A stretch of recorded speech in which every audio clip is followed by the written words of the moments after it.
The Everyday Life of Abraham Lincoln, by Francis Fisher Browne. Chapter II-B.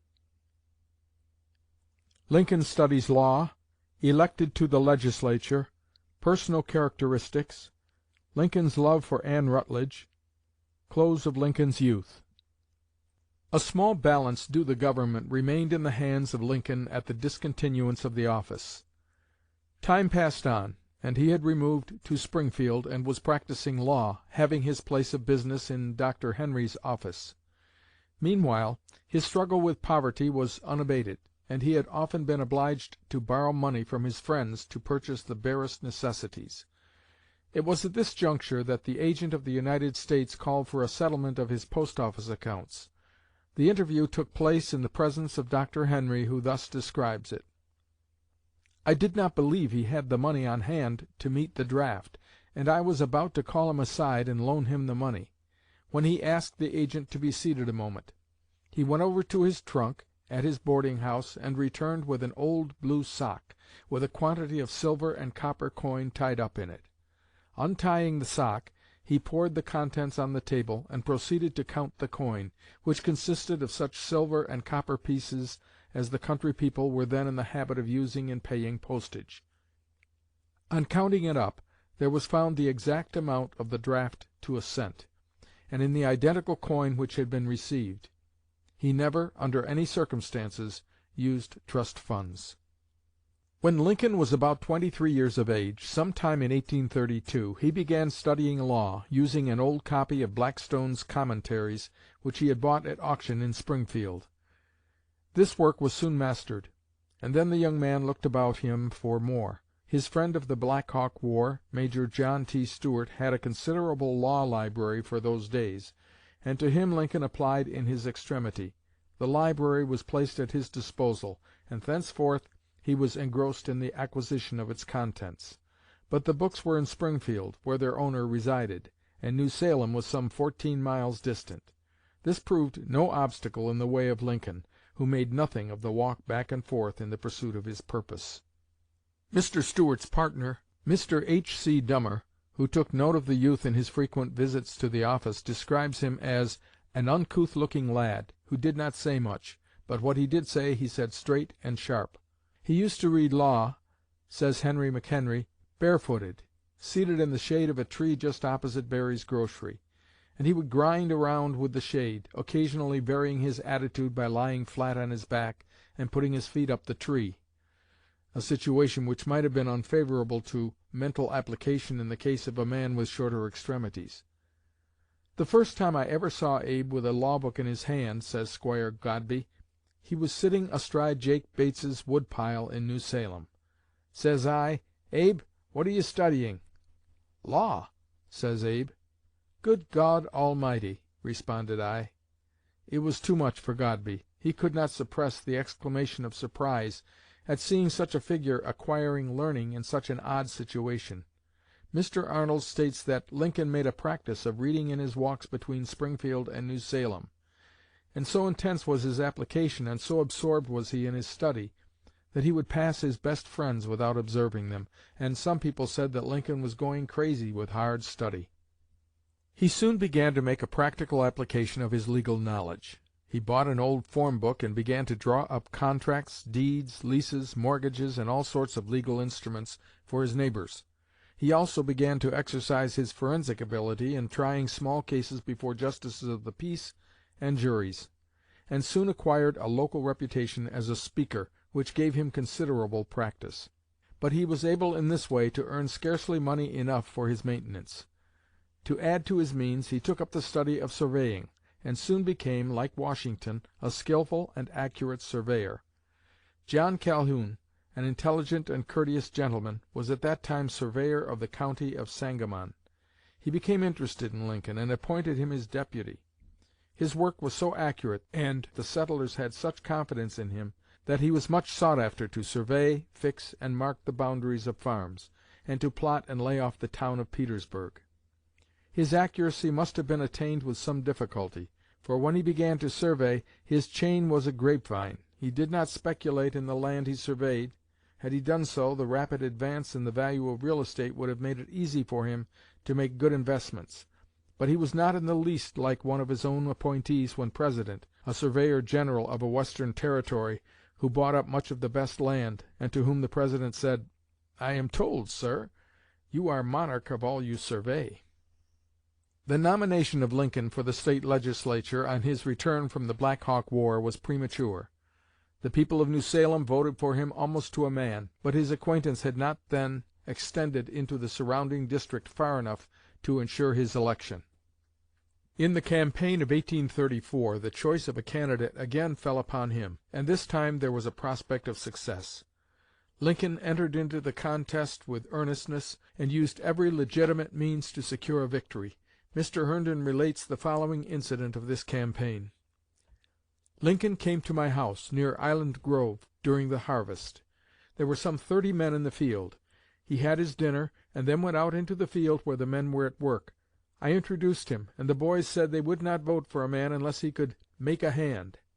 'Well, boys,' he said, 'if that is all that is needed, I am sure of your votes.' He took hold of the cradle, and led the way all around with perfect ease. The boys were satisfied. I don't think he lost a vote in that crowd. The next day there was speaking at Berlin. He went from my house with Dr. Barnett, who had asked me who this man Lincoln was. I told him he was a candidate for the Legislature. He laughed, and said, 'Can't the party raise better material than that?' I said, 'Go to-morrow, and hear him before you pass judgment.' When he came back, I said, 'Doctor, what have you to say now?' 'Why, sir,' he said, 'he is a perfect take-in. He knows more than all the rest of them put together.'" The result of the election was that Lincoln was chosen to represent the Sangamon district. When the Legislature convened at the opening session, he was in his place in the lower house. But he bore himself quietly in his new position. He had much to learn in his novel situation as one of the lawmakers of the State, and as a co-worker with an assembly comprising the most talented and prominent men gathered from all parts of Illinois. He was keenly watchful of the proceedings of the House, weighing every measure with scrutinizing sagacity, but except in the announcement of his vote his voice was seldom heard. At the previous session, Mr. G.S. Hubbard, afterwards a well-known citizen of Chicago, had exerted himself to procure the passage of an act for the construction of the Illinois and Michigan Canal. His effort was defeated, but he continued, as a lobbyist, to push the measure during several winters, until it was finally adopted. Lincoln lent him efficient aid in the accomplishment of his object. "Indeed," remarks Mr. Hubbard, "I very much doubt if the bill could have passed as easily as it did without his valuable help." "We were thrown much together," continues Mr. Hubbard, "our intimacy increasing. I never had a friend to whom I was more warmly attached. His character was almost faultless, possessing a warm and generous heart, genial, affable, honest, courteous to his opponents, persevering, industrious in research, never losing sight of the principal point under discussion, aptly illustrating by his stories, which were always brought into good effect. He was free from political trickery or denunciation of the personal character of his opponents. In debate he was firm and collected. With malice toward none, with charity for all, he won the confidence of the public, even his political opponents." Of all the stories of Lincoln's boyhood and youth, the most profoundly touching is that of his love for Anne Rutledge. The existence of this romance was brief, but it is believed by many that it was the memory of it which threw over Lincoln that indescribable melancholy which seemed to shadow his whole life. The Rutledges from whom Anne was descended were an eminent family of the Carolinas. She was about 19 years old when Lincoln knew her first. It was shortly after the Black Hawk War. She was a winsome girl, with fair hair and blue eyes, and Lincoln's heart was captivated by her sweet face and gentle manners. So attractive a girl was not, of course, without suitors, and Anne had been wooed by one James McNeil, a young man who had come to New Salem soon after the founding of the town. He had been more than ordinarily successful, and had bought a large farm a few miles north of the village. He was unmarried, at least he so represented himself, and paid devoted attention to Anne. They were engaged, although both had acquiesced in the wishes of Anne's parents that they should not be married until she was older. About this time Lincoln appeared in New Salem and went to board at the Rutledge Tavern. Here he saw Anne, and was much in her company. During the next year McNeill became restless and discontented. He said it was because he wanted to see his people. So he decided to go East on a visit. He sold out his interests in New Salem, an act not at all necessary if he were going only on a visit, and which in the light of after events had much significance, telling Anne that it was his hope to bring his father and mother back with him and establish them upon his farm. This done, he said, we will be married. He then set out on his journey. It was late in the summer before Anne heard from him. He explained that he had been taken ill with chills and fever on the way, and had been long delayed in getting home. But the long wait had been a great strain upon Anne. Lincoln, meanwhile, had become the postmaster in New Salem, and it was to him that Anne came to inquire for letters. He watched her anxiety with sympathy, and in a way became her confidant. His tender heart, which never could resist suffering, was deeply touched at sight of her distress. Finally McNeill's letters ceased altogether, and then Anne confided to Lincoln something which McNeill had told her before he left, and which until now she had kept secret, namely, that his name was not McNeill, but McNamar. He had explained to her that he had made this change because his father had failed in business, and that as his oldest son it was his duty to retrieve the family fortunes. So he had changed his name and come West, hoping to return in a few years to his family a rich man. All this Anne had believed, and had not repeated until now. All New Salem joined in declaring McNamar an impostor and his story a fabrication. Who knew how many wives he had, they said.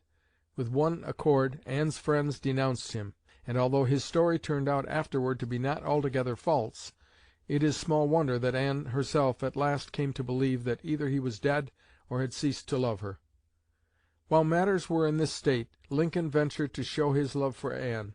It was a long time before she would listen, but convinced at last that her former lover had deserted her, she promised in the spring of 1835 to become his wife. But Lincoln had nothing on which to support a family, in fact, could hardly support himself. Besides, Anne was anxious to go to school another year, so it was decided that she should spend the winter in an academy in Jacksonville, while Lincoln devoted himself to the study of the law. Then, when she should return from school, he would be a member of the bar, and they could be married. A happy spring and summer followed. All their friends took an interest in the lovers, and their prospects seemed bright. But Anne's health began to fail. She could not rid herself of her haunting memories. There was a possibility that she had wronged McNamar. What if he should love her still, and should return and find her wedded to another? Had she wronged both men? In her thoughts was perpetual conflict. The old love still persisted, her conscience troubled her, she doubted, and was morbidly melancholy. All this wore upon her. She fell ill. At last her condition became grave, then hopeless. Lincoln was sent for. Anne's last hour was passed alone with him. She died at sunset, August 25, 1835. An old neighbor who saw Lincoln just after his parting with the dying girl says, "There were signs of the most terrible distress in his face. His grief became frantic. He lost all self-control, even the consciousness of his own identity. And his closest friends in New Salem pronounced him insane, crazy, mad. They watched him with especial vigilance on dark and stormy days. At such times he raved piteously, often saying, 'I can never be reconciled to having the snow fall and the rain beat upon her grave.' His old friend, Bowlin Greene, alone seemed possessed of the power to quiet him. He took him to his own home, and kept him for several weeks, an object of undisguised solicitude. At last it seemed safe to permit him to return to his old haunts. Greene urged him to go back to the law, and he did so. But he was never the same man again. He was thin, haggard, and careworn. He was as one who had been at the brink of the grave. A long time afterward, when the grass had for nearly 30 years grown over the grave of Anne Rutledge, Lincoln was one day introduced to a man named Rutledge in the White House.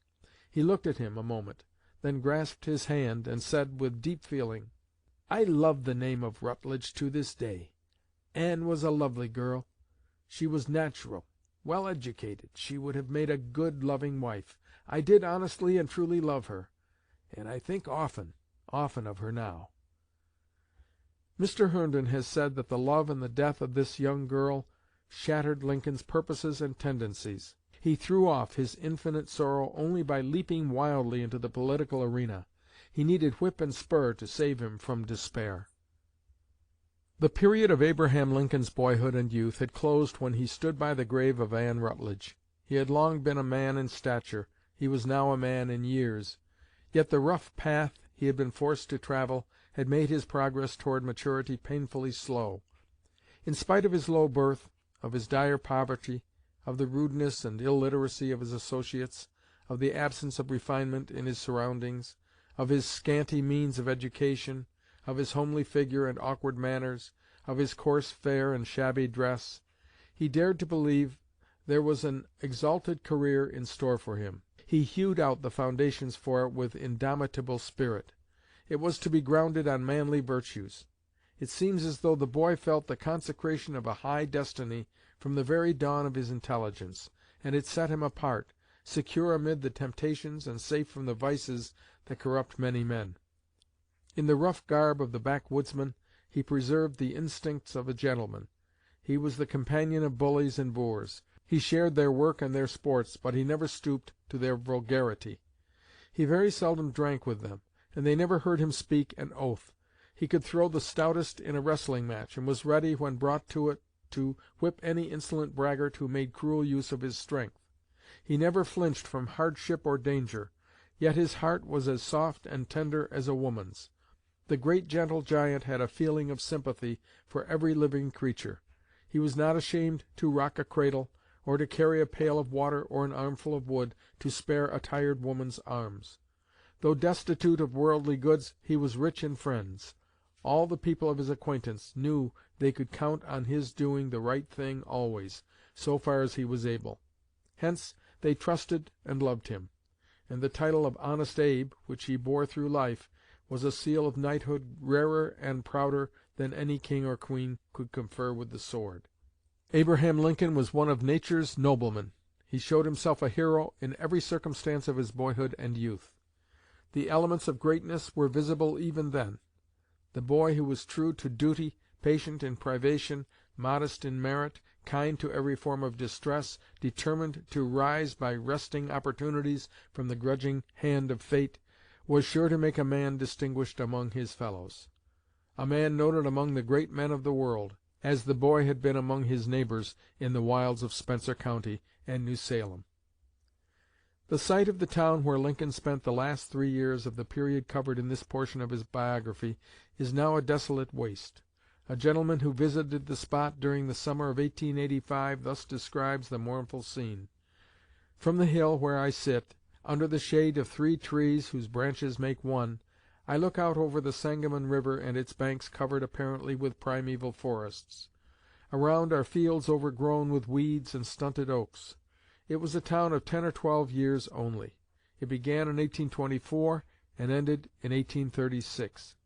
Yet in that time it had a history which the world will not let die as long as it venerates the memory of the noble liberator and martyr President, Abraham Lincoln." Chapter 2b.